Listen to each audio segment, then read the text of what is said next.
Salut à tous, aujourd'hui on se retrouve dans une nouvelle série de vidéos qui je pense va être super intéressante pour toutes les personnes qui souhaitent apprendre le montage vidéo sur le logiciel DaVinci Resolve. Dans cette première vidéo, on va voir vraiment toutes les bases du logiciel, que ça soit le paramétrage du projet et du logiciel pour que tu puisses correctement l'utiliser après, l'interface montage et export pour que tu puisses, pourquoi pas, après cette vidéo, commencer à réaliser tes premiers montages. Bien sûr, dans de prochaines vidéos, on verra d'autres choses et on ira plus dans le détail, que ça soit l'onglet étalonnage, l'onglet Fairlight pour tout ce qui est son, SFX, musique, etc. Si jamais tu souhaites aller plus vite, aller plus dans le détail, enfin vraiment d'être accompagné de A à Z, n'hésite pas à me suivre sur Instagram. J'ai déjà fait ça et on pourra éventuellement parler d'une petite formation.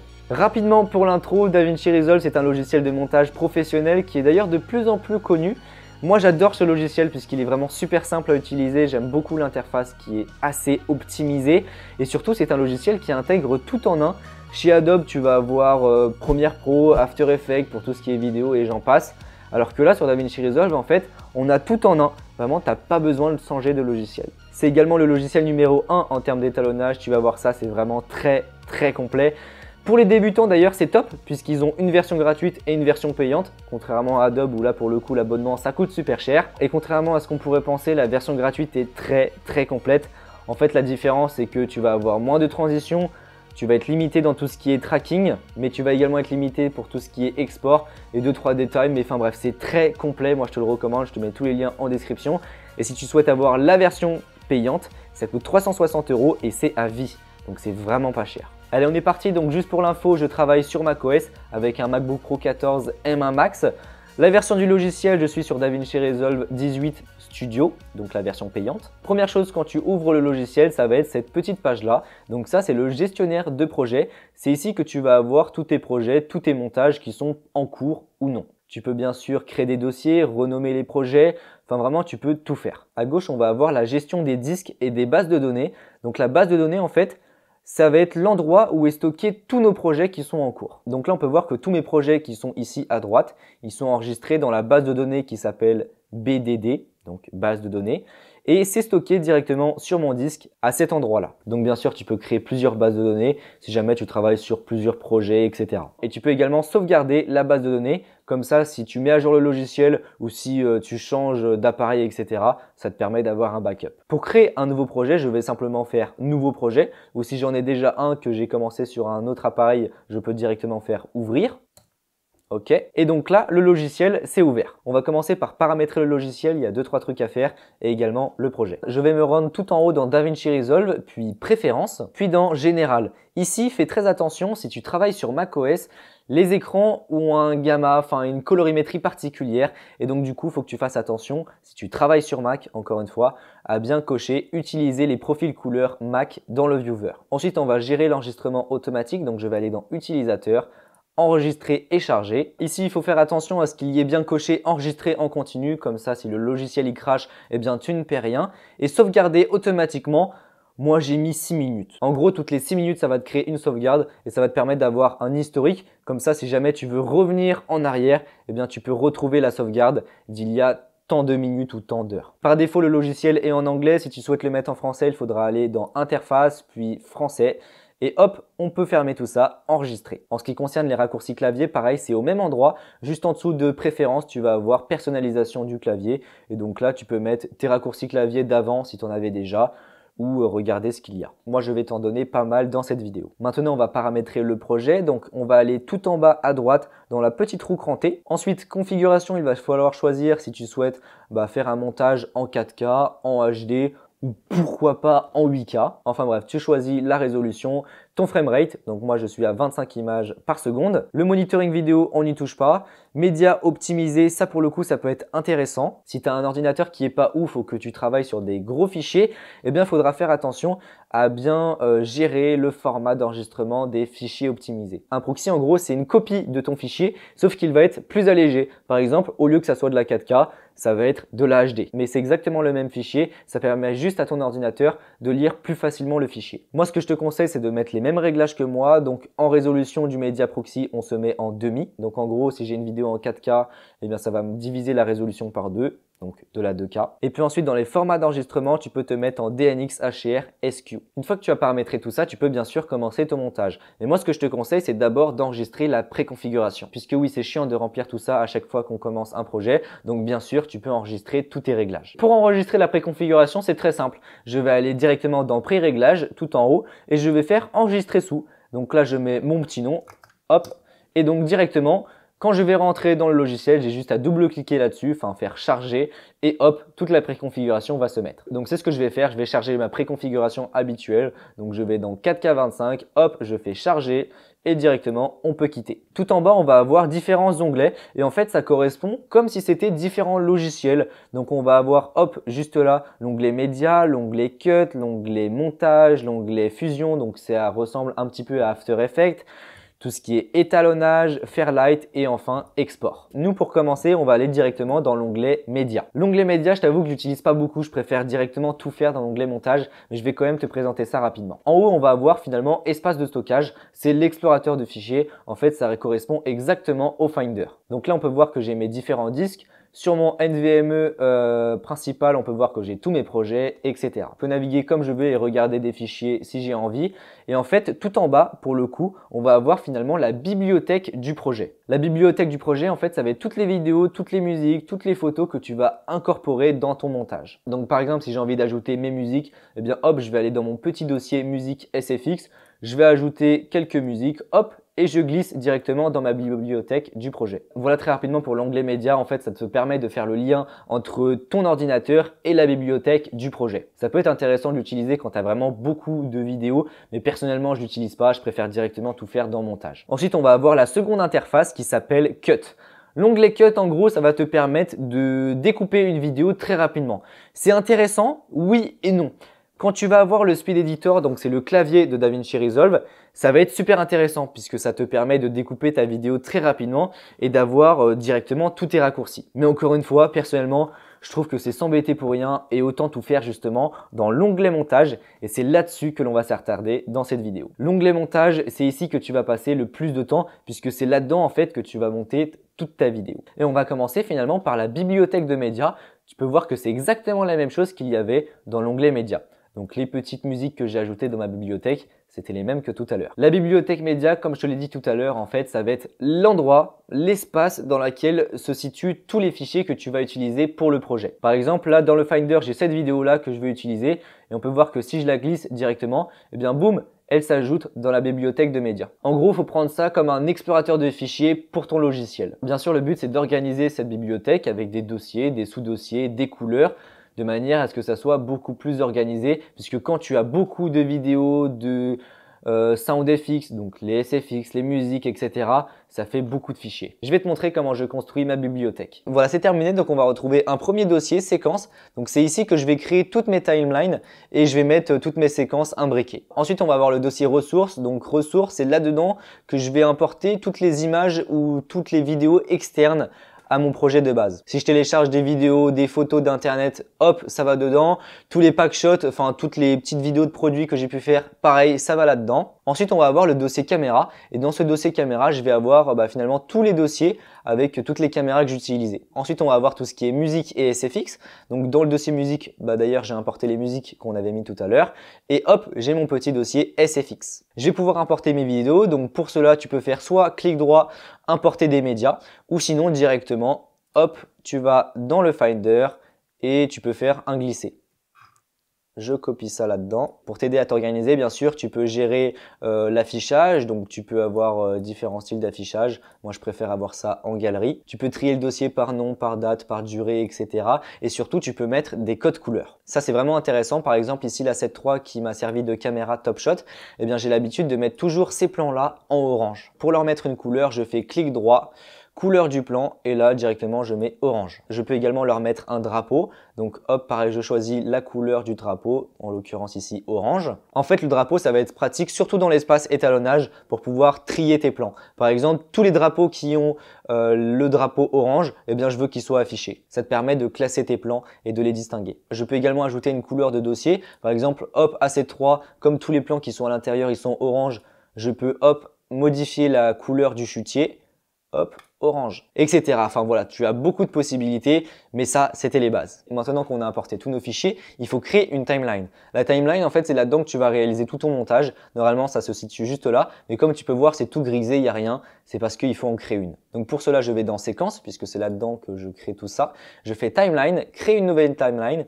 Là, ici, je peux donner un nom. Voilà, je fais créer et hop, on peut voir que ma timeline a été créée juste là. Pour te montrer un petit peu comment fonctionne la timeline, je vais importer des plans. Donc, il y a plusieurs manières d'importer dans la timeline, mais le plus simple, c'est de prendre le fichier directement et de le glisser directement dans la timeline. Comme je te l'ai dit, la timeline, c'est là-dedans que tu vas réaliser tout ton montage. Donc, tu vas, hop, mettre tes plans bout à bout de manière à ce que ça forme une vidéo. Donc là, on peut voir en haut de la timeline qu'on a différents timecodes. Donc là, au début de la vidéo, je suis à 0 secondes, 4 secondes, 8 secondes, etc. On peut voir également qu'on a plusieurs pistes vidéo. Donc là, en l'occurrence, on en a créé 3. Donc 3 pistes vidéo et 3 pistes audio.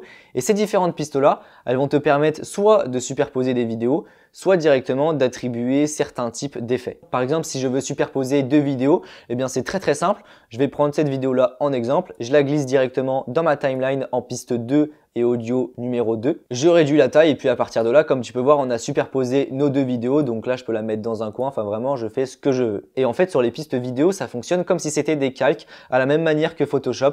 Donc le calque qui est le plus en haut, c'est celui qui va correspondre à notre premier plan. Donc là, on peut voir que la vidéo de moi qui suis dehors, eh bien, elle est en piste numéro 2. Donc au-dessus de ma vidéo numéro 1 et c'est pour cela qu'on la voit. Mais si je prends hop ma vidéo de moi qui suis en studio et je la passe cette fois-ci en piste numéro 3, donc cette fois-ci au-dessus de la vidéo de moi qui suis en extérieur, eh bien on ne me voit plus. Donc là on peut voir que mon texte, hop, je l'ai placé en piste numéro 2, donc en dessous de ma vidéo de moi qui suis dehors. Et c'est pour cela que le texte apparaît en dessous. Mais cette fois-ci, si je passe cet élément-là en piste numéro 4, donc au-dessus de la vidéo de moi qui suis dehors, eh bien ça apparaît par-dessus. Par contre, ça c'est uniquement pour les pistes vidéo. Effectivement, il y a un ordre puisque sinon ça affiche pas la même chose. En revanche, sur les pistes audio, il n'y a pas de sens. La piste numéro 1, ça sera exactement la même chose que la piste numéro 3. Il n'y a pas de superposition particulière. Donc que je place mon audio sur la piste numéro 1 ou sur la piste numéro 4, etc., ça ne change absolument rien, sauf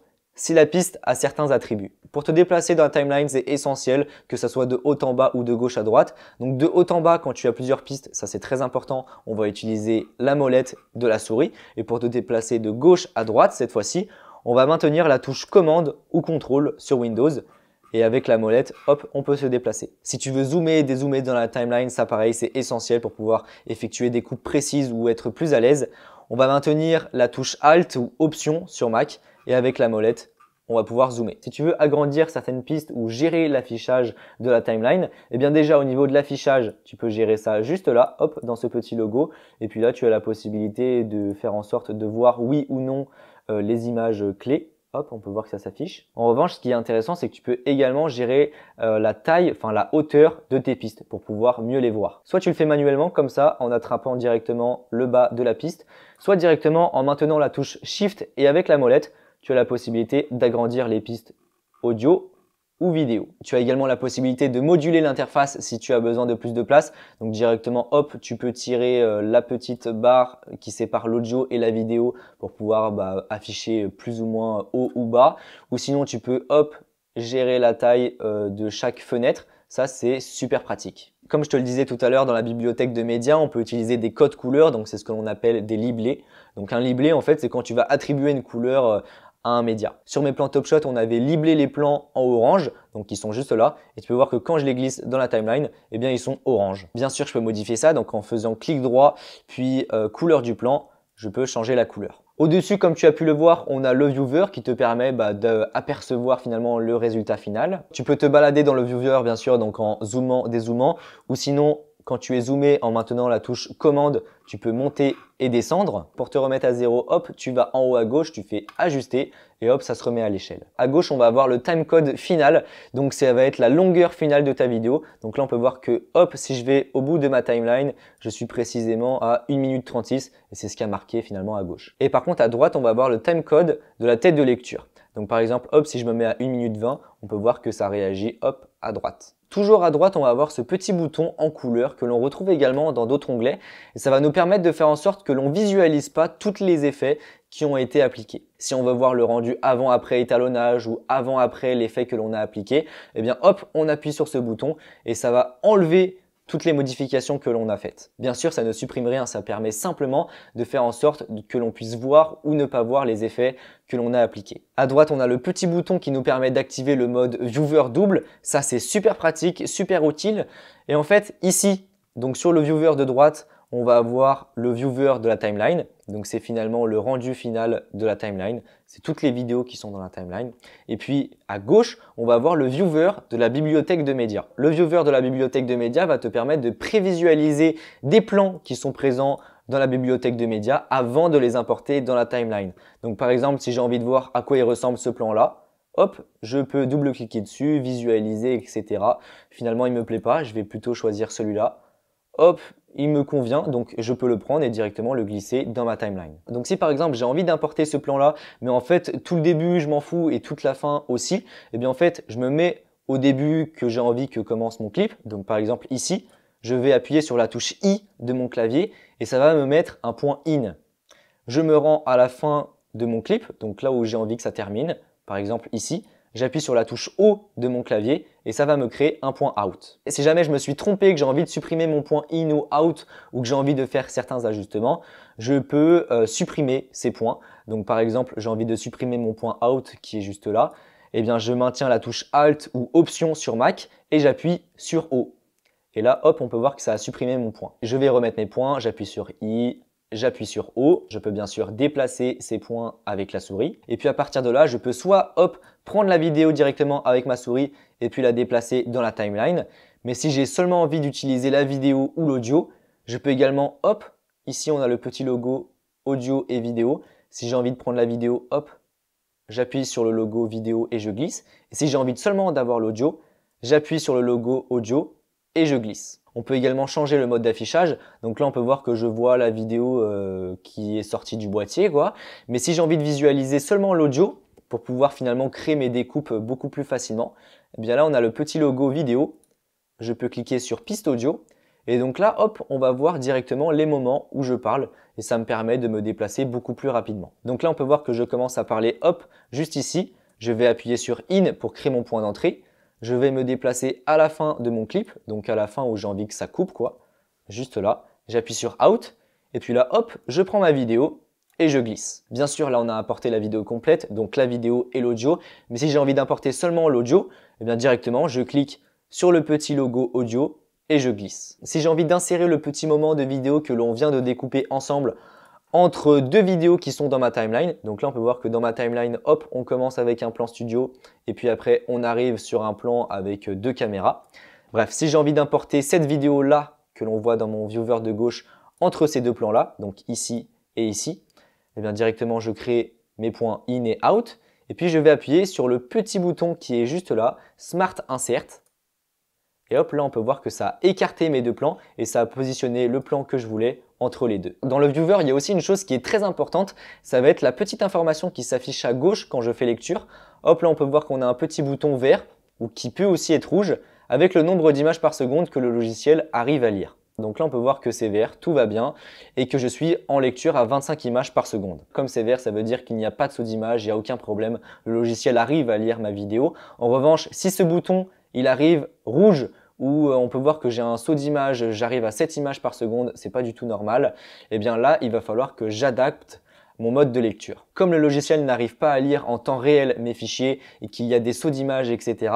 Enfin bref, les fichiers sont trop lourds, eh bien il va falloir que j'active les proxys et les rendus. Pour cela, je vais dans lecture, rendu, et puis là, je peux faire rendu automatique. Moi, c'est ce que je fais, mais tu peux également le mettre sur utilisateur. Ça veut dire que c'est toi, à certains moments, qui va ordonner au logiciel de faire des rendus. En le laissant sur automatique, ça fonctionne tout seul, c'est parfait. En activant cette fonction, on peut voir que dans ma timeline, juste en dessous des timecodes, eh bien, on a une petite barre bleue ou rouge qui peut apparaître. S'il y a une barre rouge dans la timeline comme on peut le voir juste là, ça veut dire que le logiciel va faire un rendu mais il ne l'a pas encore fait. Et quand la barre devient bleue, ça veut dire que le logiciel a effectué des rendus et normalement en appuyant sur play, le logiciel n'aura pas de problème à lire les fichiers. Activer les rendus, c'est une chose, ça permet au logiciel de calculer certains plans de manière à faire en sorte que la lecture soit plus fluide, mais tu dois également activer les modes proxy pour faire en sorte que ton logiciel, enfin ton ordinateur galère moins à lire les fichiers. Si jamais tu vois que tu as des sauts d'image, que la lecture n'est pas très fluide, tu as du mal à te déplacer dans la timeline,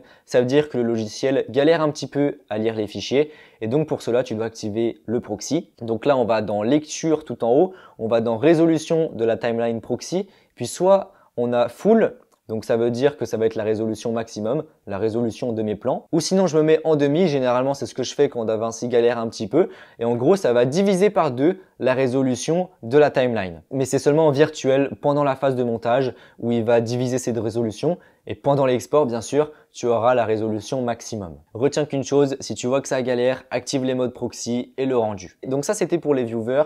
Et puis maintenant, à droite, on va avoir différents onglets, différents outils qui sont pareil très importants. Tout d'abord, on va avoir l'onglet métadonnées. C'est pas quelque chose que j'utilise vraiment souvent, mais en gros, ça va te permettre de voir les informations du plan. Donc là, on peut voir que si je clique sur le plan, par exemple 894, hop, il s'affiche à droite. Donc, on a l'information du plan, on a la durée, la résolution, le framerate et plein d'autres informations sur le plan. C'est des informations qui sont importantes à savoir. Si par exemple, j'ai filmé en 25 images par seconde alors que je voulais faire un ralenti sur ce plan, eh bien ça ne va pas marcher. Donc, c'est important de vérifier. Voilà, donc métadonnées. Ensuite, on a l'inspecteur. Ça, pareil, c'est très important. C'est l'interface que tu vas utiliser le plus souvent. L'inspecteur, il va te permettre d'apporter des modifications à un plan. Donc, dans un premier temps, on a tout ce qui est transformation. Donc, transformation, ça va te permettre de gérer la taille de ce plan, la position, l'angle. Hop, est-ce que je veux l'inverser en miroir ou non? Enfin, vraiment, tu peux tout gérer là-dedans. Bien sûr, et c'est le cas sur tous les outils de DaVinci, on a bien sûr le mode reset. Ensuite, rognage pour pouvoir rogner un plan. Ça, pareil, c'est très utile. On a zoom dynamique. Donc, en gros, ça va être un mode zoom automatique. Donc quand tu l'actives, il va zoomer ou dézoomer en fonction de si tu lui demandes. Compositing, opacité, ça te permet de gérer la transparence ou le mode de fusion. Mais là, on arrive dans des trucs un petit peu compliqués. Variation de la vitesse, c'est ici que tu vas pouvoir accélérer ou ralentir un plan. Est-ce que tu veux inverser un plan? Stabilisation, pour pouvoir stabiliser un plan qui tremblote un petit peu. Ça, pareil, ça marche super bien. J'utilise ça assez souvent. On va avoir également tout ce qui est audio. Donc, je vais pouvoir gérer mon volume, gérer le pan. Donc, est-ce que je veux que le volume, il apparaisse à droite ou à gauche? Et enfin, l'égaliseur. Mais là on arrive dans des trucs un petit peu compliqués, on verra ça plus tard. Si jamais tu as envie d'afficher l'inspecteur, et c'est également le cas pour la bibliothèque de médias, sur toute la page, on a le petit bouton qui est juste là, hop, et qui nous permet d'étirer la page.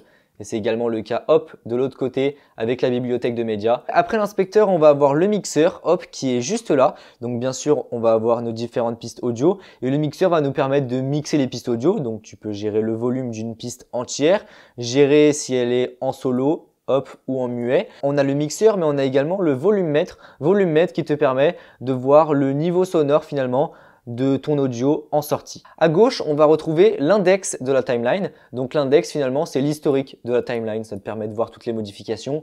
Franchement, j'utilise ça jamais. On a également la sonothèque. Donc sonothèque, ça va te permettre de répertorier tous les effets sonores que tu auras incorporés au logiciel.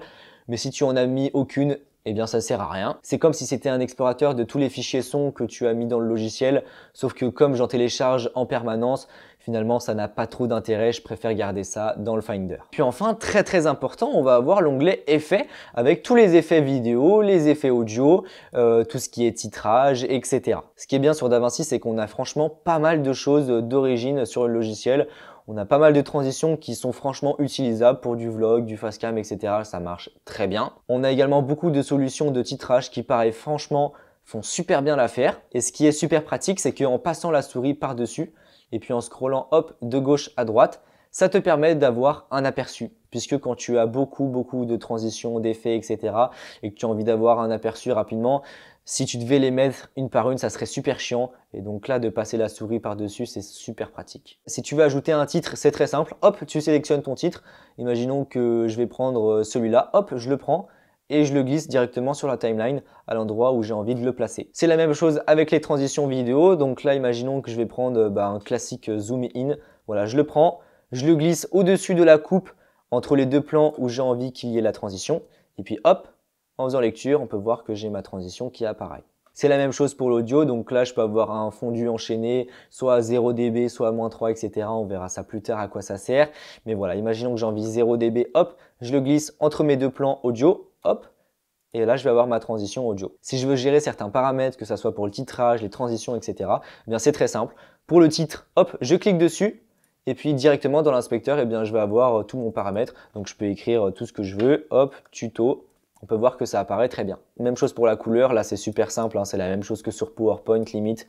Voilà, tu peux gérer la taille, le tracking, donc ça va être l'espacement des lettres. Bien sûr, en fonction des titrages, ça arrive que tu aies plus ou moins de paramètres. Parfois, ça remplit même plusieurs pages. Et puis le principe est le même pour une transition vidéo. Hop, je me mets par-dessus pour que ça soit plus facilement lisible directement. Et puis dans l'inspecteur, eh bien, je vais avoir tous mes paramètres. Donc je peux gérer la durée. Là, on peut voir que la transition va durer 25 images. Si j'ai envie que ça soit un petit peu plus court, hop, je diminue la transition et là on peut voir que c'est beaucoup plus rapide. Voilà, on a vu toute l'interface. Normalement, ça devient un petit peu plus clair pour toi. Mais maintenant, on va voir réellement comment on fait un montage, comment fonctionne la timeline. C'est parti, on va voir les bases. Ok, je regarde mon plan de mon visualiseur de gauche. Ça a l'air plutôt bien. C'est ce plan-là que je veux. Donc, je le prends, je le glisse dans ma timeline. Et puis, à partir de là, je vais pouvoir commencer les modifications et les réglages. Mais juste avant ça, il faut savoir que ce plan-là, il a été réalisé avec plusieurs caméras. Donc, j'ai une caméra qui me filme moi et j'ai une caméra qui me filme du dessus. Donc là, je vais aller dans mon répertoire Asset 3, puisque c'est la caméra qui filme du dessus. Je vais prendre la première vidéo, puisque je sais que c'est celle-là. Hop, je la glisse directement au-dessus de mon plan numéro 1, donc en piste numéro 2. Le problème, c'est que là, mes deux vidéos, je les ai balancées dans la timeline comme ça, et je les ai même pas synchronisées entre elles. Donc forcément, ça ne convient pas, il faut les synchroniser. Pour synchroniser plusieurs caméras entre elles quand elles contiennent de l'audio, eh bien ça va être très simple. Je sélectionne mes deux plans, en l'occurrence, je fais clic droit. Synchroniser les plans, hop, synchroniser en fonction de la forme d'onde. Donc la forme d'onde, ça correspond à l'audio. Hop, je clique, il analyse et hop, il a tout synchronisé. Et donc là, c'est parfait. Mes deux caméras sont synchronisées entre elles. Tu viens d'apprendre comment synchroniser des plans, mais maintenant, eh bien, il faut bien effectuer du découpage, les coupes, etc. pour faire en sorte que le montage soit fluide. Pour effectuer un cut, définir les parties que tu veux garder ou non, eh bien, c'est très simple. Il suffit de prendre ta souris, de saisir la tête de lecture et puis à partir de là, tu peux te balader dans la timeline. Tu peux également te balader en appuyant sur espace, espace qui te permet de faire lecture. On va avoir également les lettres J, K et L qui vont te permettre en appuyant sur J de lire en arrière. En appuyant sur K, ça fait pause et en appuyant sur L, ça lit en avant. Si je rappuie sur L encore une fois, ça va lire en accéléré. Encore une fois, ça va être encore plus rapide et ainsi de suite. Maintenant, si j'ai envie de me balader très rapidement et très précisément entre chacun des plans, je peux utiliser les flèches de mon clavier. Ça, c'est indispensable. C'est hyper important de savoir ça. Les flèches de gauche et de droite vont te permettre de naviguer de frame en frame pour être très précis. Et les flèches de haut en bas vont te permettre de naviguer de coupe en coupe. Enfin, de clip en clip. Hop, tu peux voir que c'est très rapide, très précis. Ça, pareil, c'est hyper pratique. Maintenant que je me suis baladé dans la timeline, je sais ce que je veux couper et je sais ce que je veux garder. Eh bien, par exemple, je veux effectuer un cut juste là. Je vais utiliser le raccourci commande B, hop, et puis là, ça a effectué un cut. On peut voir qu'il y a bien un trait qui sépare ce plan-là de ce plan-là. Ce cut que l'on vient de faire, il est symbolisé par des petits tirets. Pourquoi des petits tirets? Eh bien, parce que en fait, c'est un cut qui ne se voit pas à l'image. Donc, si j'appuie sur play, on n'a pas de saut d'image, il n'y a rien qui se passe, c'est comme s'il n'était pas là. En revanche, cette fois-ci, s'il y a bien une séparation entre deux plans, qu'il y a un saut d'image, comme on peut le voir juste là, eh bien cette fois-ci, on n'aura pas des petits tirets, mais directement, hop, une petite ligne noire. Et là, cette fois-ci, si j'appuie sur play, on a bien un saut d'image. Pour effectuer un cut très précis dans une vidéo, dans un dialogue par exemple, comme on peut le voir ici en face cam, eh bien je peux également utiliser la forme d'onde. C'est même essentiel de l'utiliser. La forme d'onde, c'est ça. Ce que l'on a en vert, en fait, c'est la piste audio. Et on peut voir qu'on a des petits pics. Et ces petits pics, ça signifie qu'il y a du son en fait, que le niveau sonore est élevé. Plus ces pics sont élevés, plus le son est fort. Et à l'inverse, comme on peut le voir ici, on a 0 pic, ça veut dire qu'en fait, il y a un blanc. Il n'y a pas de parole, il n'y a pas de son. Et ça, je peux te le prouver très facilement, hop, avec le volumètre ou le mixeur. On peut voir que quand je fais play au niveau de la parole, eh bien effectivement, ça module bien. En revanche, quand je fais play au niveau d'un blanc, eh bien finalement, ça module plus, il n'y a plus de son. Et c'est avec cette forme d'onde que je vais m'aider pour faire mes cuts. Puisque forcément, si je fais un cut en plein dans ma parole, en plein quand je parle, eh bien forcément, on va avoir un pop. Enfin, il va y avoir un décalage, c'est pas du tout propre, c'est moche, il y a des mots qui vont sauter, etc. Et donc là, on peut voir que je suis bien au début de ma forme d'onde. Donc je vais prendre la parole. Hop, j'effectue mon cut en appuyant sur commande B. Donc là, hop, on peut voir que mon clip s'est séparé. Cette partie du début, je m'en fous, j'en ai plus besoin. Donc je peux directement appuyer sur Supr. Hop, c'est effacé. Puis maintenant, je me rends à la fin de mon clip. Donc c'est juste là. Encore une fois, je ne coupe pas en plein dans la parole.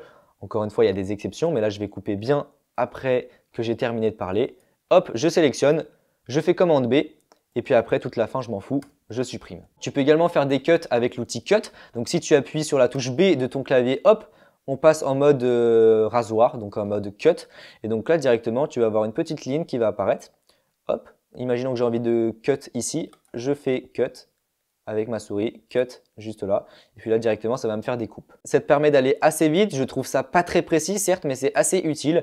Et une fois que tu as fait tes cuts, tu peux revenir en mode de sélection classique. Donc, soit tu appuies sur la petite souris qui est juste là, soit directement avec le raccourci clavier A. Donc là, on peut voir que j'ai découpé certains blancs. Si j'ai envie de mieux les voir, je peux zoomer dans ma timeline en maintenant la touche Option ou Alt. Et puis là, directement, je peux couper les blancs. Hop. Le problème, c'est que là, directement, ça crée des images noires, puisque j'ai supprimé des images. Il y a deux solutions. Soit j'appuie entre la coupe, donc on peut voir que quand j'appuie, hop, ça crée une espèce de petite surbrillance. Et puis là, j'appuie sur la touche Supr, hop, je clique Supr et directement, ça va raccorder le trou. Sinon, il y a aussi une autre manière, forcément, tu peux prendre tes plans et les glisser comme ça, hop, de l'un à l'autre. Si tu souhaites ajuster certains clips parce qu'ils ont mal été coupés, tu as envie de les rallonger ou de les raccourcir, eh bien tu peux utiliser l'outil Trim. Et si tu as envie de supprimer une fausse coupe, par exemple, on peut voir que là, hop, directement, j'ai une fausse coupe qui est symbolisée par des petits tirets. Eh bien pour la supprimer, hop, je mets ma souris au milieu, je clique dessus, donc là, ça a sélectionné en vert et j'appuie sur Supr. Si tu approches ta souris d'une coupe, on peut voir que tu as directement des petits logos qui apparaissent qui te permettent de sélectionner soit l'entrée, soit la sortie d'un plan ou directement l'intersection. Voilà, entre les deux. Cet outil-là, il te permet d'attraper le début ou la fin d'un plan ou le milieu et en tirant comme ça te permet de l'allonger ou de le raccourcir. Pareil, en sélectionnant l'intersection entre les deux plans qui sont juste là, hop, j'ai la possibilité de déplacer ma coupe. Ça pareil, c'est super pratique. Imaginons que toute cette partie-là, hop, ça sert à rien. Bien directement, j'approche ma souris, je raccourcis, je clique dans le vide pour pouvoir supprimer l'espace manquant. Et hop, j'appuie sur Supr. Si tu as envie de déplacer le code temporel, enfin de déplacer ta vidéo dans un même espace, tu vas voir, c'est assez pratique. Tu peux utiliser pour le coup l'outil Trim en appuyant sur la touche T de ton clavier. Tu passes en mode Trim. Ici, j'ai pas envie de raccourcir ma vidéo parce qu'il faut absolument que moi, ce plan Packshot là, enfin ce plan de la caméra, il dure cette période-là. Voilà, donc il faut pas que je le raccourcisse, mais pour le coup, il faut que je le déplace. Voilà, puisqu'on peut voir que quand je clique au début, eh bien le travelling, il commence pas encore. Donc là, j'appuie sur le T, voilà, pour passer en mode trim. Et puis là, je sélectionne, tu peux voir, et je vais pouvoir déplacer ma vidéo dans le même encart. Donc dans le même code temporel, je vais pouvoir déplacer ma vidéo. L'outil Trim qui te permet directement de déplacer ta vidéo dans un même espace. Ensuite, on va voir ce que c'est le lien et le magnétisme. Ce sont des fonctions qui sont super pratiques à utiliser. Donc l'aimant, hop, raccourci clavier N pour l'activer, le désactiver. Ça va te permettre de faire en sorte que ta tête de lecture et les différents plans accrochent plus facilement. Donc par exemple, quand j'approche ma tête de lecture au niveau des coupes, quand l'aimant est désactivé, on peut voir qu'il ne se passe rien. Finalement, je peux me déplacer de gauche à droite, il ne se passe rien. En revanche, quand j'active l'aimant, on peut voir que quand je vais approcher certaines coupes, eh bien hop, ma tête de lecture va accrocher les coupes pour me faciliter le travail. Comme ça, je sais que je peux me positionner plus facilement et plus précisément. Et imaginons que j'ai envie de placer ma tête de lecture pile au niveau de la coupe. Eh bien, soit je me mets effectivement en mode magnétisme, ce qui fait que voilà, c'est beaucoup plus simple. Soit directement, j'utilise les flèches haut et bas pour me déplacer de coupe en coupe. Le magnétisme ne s'arrête pas là. Imaginons que j'ai envie de placer cette transition audio pile au niveau de l'intersection. Eh bien, si j'étais en mode aimant, eh bien, c'est vraiment pas simple puisque tu peux voir que boum, ça accroche, c'est vraiment pas pratique. Et cette fois-ci, en désactivant l'aimant, eh bien, je vais pouvoir placer ma transition beaucoup plus facilement. L'aimant, ça permet à ta tête de lecture et au clip d'accrocher aux coupes qui sont aux abords pour pouvoir les positionner plus précisément si besoin. Et enfin, le lien, c'est très important. En fait, on peut voir que quand j'ai glissé ma vidéo, eh bien, ma vidéo, elle est composée effectivement d'une vidéo, mais aussi de l'audio. Et ces deux éléments-là, ils sont liés. On peut voir qu'il y a une espèce de une petite chaîne qui est juste là. Ça signifie qu'effectivement, cet audio-là et cette vidéo-là, ils sont liés ensemble puisque voilà, ça a été filmé ensemble. Le truc, c'est que si j'ai envie de supprimer la vidéo ou l'audio sans supprimer l'opposé, donc si je supprime la vidéo, j'ai pas envie que ça supprime l'audio, eh bien, il va falloir que je désactive le lien. Donc, raccourci clavier, commande Shift L. Mais moi, j'ai directement les commandes sur ma souris. Et donc là, on peut voir qu'en désactivant le lien, eh bien, je peux sélectionner soit ma vidéo, soit mon audio sans que ça entraîne le deuxième. Mais on a quand même une petite indication qui nous dit qu'on est décalé. Et donc, ça me permet de supprimer par exemple l'audio ou la vidéo, chose qui n'était pas possible. Hop, si je réactive le lien, eh bien, je ne peux pas sélectionner l'un ou l'autre. Si on reprend l'exemple du Facecam, eh bien, on peut voir que effectivement, j'ai ma vidéo 1, ma vidéo 2 qu'il faut que je garde. En revanche, mon audio 1, aussi il faut que je garde, mais mon audio 2, ça me sert à rien puisque c'est seulement l'audio qui me servait de synchroniser. Pour cela, eh bien effectivement, je désactive le lien. Ça me permet de sélectionner seulement l'audio de ma vidéo 2 et hop, je supprime. Comme ça, je garde ma vidéo 1, ma vidéo 2, mon audio 1, mais pas l'audio 2. L'aimant et le lien, ça c'est vraiment indispensable, c'est vraiment des raccourcis clavier à connaître. Après, juste à côté, on va avoir le cadenas. Ça me permet de verrouiller toutes mes pistes audio, vidéo. Donc là, on peut voir que peu importe ce que je fais, il ne se passe rien, tout est verrouillé. Mais je peux également verrouiller indépendamment chaque piste. Donc là, à côté de chaque piste, on va avoir des cadenas. Donc je peux les activer ou non. Dans la continuité des pistes, on peut voir que à chaque fois, on a audio 1, audio 2, vidéo 1, etc. Bien sûr, je peux leur donner un nom. Donc par exemple, si je veux que mon audio 2 s'appelle SFX, eh bien hop, je le renomme. L'audio 4, ça peut être par exemple musique. Sur chaque piste vidéo, on a également la possibilité de désactiver la piste, enfin de faire en sorte qu'on ne la voit pas. Donc par exemple, hop, si j'ai envie de voir ce qu'il y a en dessous de cette piste-là, enfin j'ai envie de finalement que l'on voit plus ce qu'il y a sur la piste 2, eh bien hop, j'appuie sur ce bouton-là, désactiver la piste. Et donc là, on peut voir que ça m'a tout grisé en piste numéro 2, mais ça marche aussi bien sûr hein, dans toutes les pistes. Voilà, ça m'a tout grisé et ça me permet de voir ce qu'il y a en dessous. Pareil, ça c'est très pratique. En audio, cette fois-ci, on va avoir le S et le M que l'on retrouve également dans le mixeur. Hein. On peut voir ça juste là. Et en fait, le S, ça me permet de mettre la piste en solo. Donc ça veut dire si par exemple j'ai plusieurs éléments sur ma piste, si j'ai plusieurs audios et que j'ai envie seulement d'entendre ce qu'il y a sur la piste numéro 1, eh bien je peux mettre la piste en solo. Ce qui fait que ça va seulement lire ce qu'il y a sur la piste 1. On peut voir que hop, ça module sur la piste 1 mais pas sur la 2 ni la 3. Et à l'inverse, si j'ai envie d'entendre ce qu'il y a seulement sur la piste numéro 3, eh bien hop, je mets la piste numéro 3 en solo. Et hop, quand j'appuie sur play, on peut voir que ça module seulement sur la piste numéro 3. Et à l'inverse, si j'ai envie de mute une piste, donc pareil comme en vidéo, enfin désactiver la piste, eh bien hop, j'appuie sur M, voilà, ça mute. Et ce qui fait que j'entendrai rien du tout de ce qu'il y a sur la piste numéro 3. Si jamais tu as besoin de mettre des marqueurs pour t'organiser, enfin mettre des marques et des notes, pourquoi pas, eh bien tu peux appuyer directement sur la touche M. En appuyant sur la touche M, ça va mettre un petit point juste là. En double-cliquant dessus, tu peux lui mettre une couleur, lui mettre un nom, des notes, par exemple faire attention à la transition ou ajouter tel plan. Comme ça te permet d'avoir un petit repère. Si tu as besoin de l'étirer, moi je fais ça très souvent pour me dire voilà, de là à ici, il faut que tu ajoutes tel plan. Et bien hop, tu sélectionnes le marqueur, tu maintiens la touche Option ou Alt et directement tu étires le marqueur. Voilà, ça c'est très pratique. Donc là, le marqueur est positionné sur la timeline. Donc peu importe ce qu'il se passe, par exemple, hop, si je supprime là, eh bien, il ne va pas bouger, il va vraiment rester à ce timecode là. En revanche, si j'ai envie que le marqueur suive le plan, donc si j'ai envie de mettre un marqueur sur vraiment le plan, eh bien, je sélectionne le clip et j'appuie sur M. Et là, on peut voir que ça m'a créé directement un marqueur sur le plan à tel endroit. Et cette fois-ci, le marqueur est incrusté dans le plan. Donc, peu importe où je le bouge, le marqueur va toujours rester au même endroit dans le clip.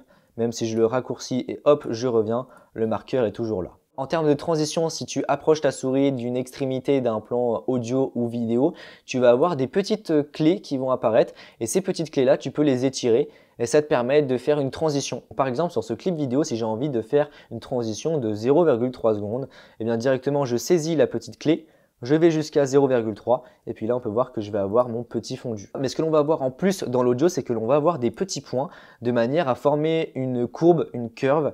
Voilà, donc tu peux voir que tu peux moduler comme tu veux pour faire en sorte que ça soit plus ou moins exponentiel. Donc ça pareil, c'est très pratique. Bon, maintenant qu'on a fait le tour, l'interface, les différents outils, vraiment les bases quoi, on va faire ensemble un tout petit montage de à peine quelques plans pour te montrer un petit peu comment ça se passe et différentes fonctionnalités qui vont te permettre de commencer. Allez, on est parti. Je vais prendre mon premier plan, voilà, directement. Je vais le positionner ici. Puis là, directement, je vais repérer les moments qu'il faut que je garde et les moments il faut que je supprime. Voilà, directement, hop, tout ça, je supprime. Pour faire en sorte que ça soit plus rapide et pas écouter tout à chaque fois, je peux lire en accéléré en appuyant 2 fois sur L. Premier plan, maintenant je prends mon deuxième directement, hop, j'utilise la molette directement pour naviguer assez rapidement. Avec les petites flèches de gauche et de droite, je peux me déplacer très précisément. J'ai raccordé mes 2 clips, j'en profite pour lire la liaison entre les deux pour voir s'il n'y a pas de problème. Enfin voilà, tout se passe bien, la transition est bien faite. Ok, il va s'arrêter là. Maintenant, il faut illustrer tout ça, mettre de la musique et tout ça.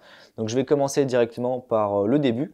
Voilà, je vais lire et puis je vais regarder où est-ce qu'il faut que je mette certains plans de packshot, etc. Voilà, directement ici, imaginons que j'ai envie d'avoir des illustrations, en l'occurrence du DMG Dash. Donc là, je vais aller dans mon onglet ressources, je vais regarder les plans qui pourraient bien illustrer ce que je dis. En l'occurrence, celui-là serait parfait. J'ai envie que mon plan commence ici, donc j'appuie sur In, hop, ça s'arrête là, Out. J'ai envie de sélectionner seulement la vidéo, donc hop, je clique sur vidéo, je glisse, ok, ok.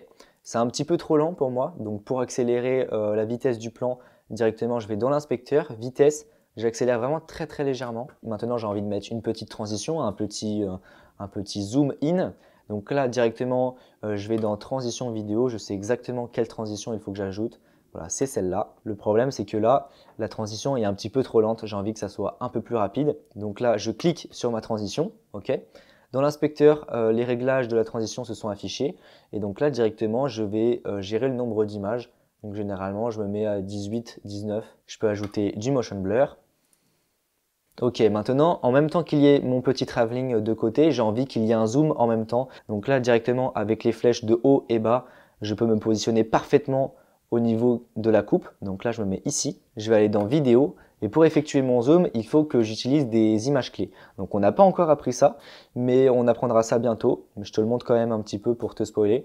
Donc là, je vais dans transformation. Donc là, il va falloir que je mette des images clés en zoom et en position. Hop, je me déplace à l'autre extrémité. Je zoome. Je recadre légèrement. OK. Et puis là, c'est nickel, j'ai mon zoom. Imaginons que j'ai des tremblements dans ce plan-là. Ça peut arriver parfois sur des mouvements de travelling qu'il y ait des petits tremblements. Et bien là, directement, je clique sur mon plan.